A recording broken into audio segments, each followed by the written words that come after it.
Hello សួស្តីអ្នកគ្នាចឹងខ្ញុំបង្រៀនអ្នកគ្នាពីរបៀបនៅក្នុងការផុសវីដេអូចូលក្នុង page របស់យើងណាចឹងជាដំបូងអ្នកគ្នាត្រូវចូលមកកាន់ page របស់យើងហើយអ្នកគ្នាត្រូវមានវីដេអូមួយនៅពេលដែលអ្នកវីដេអូហ្នឹងអ្នកគ្នាត្រូវកាត់ឲ្យស្អាតពេញចិត្តនៅក្នុង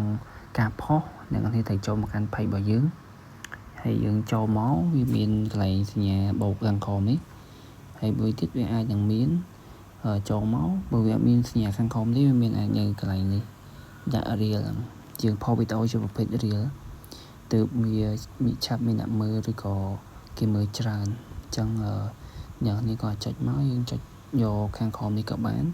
ចុចខាងក្រោមហ្នឹងមកវាមានឲ្យយើង3វាមាន story មាន reel ហើយមួយ live video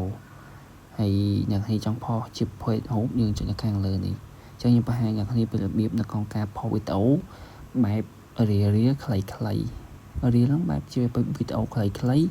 ដែលអ្នកគ្នាឃើញគេផុសជាទូទៅអញ្ចឹងយើងចុចលើហ្នឹងមក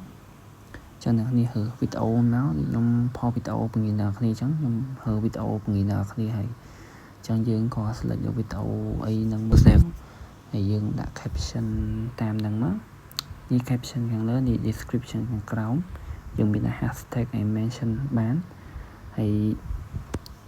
គាត់អ្នកគ្នាដាក់ហើយគឺយើងមិនកាយច្រើនទេយើងចុច share មកគឺវាផុសអូតូហើយ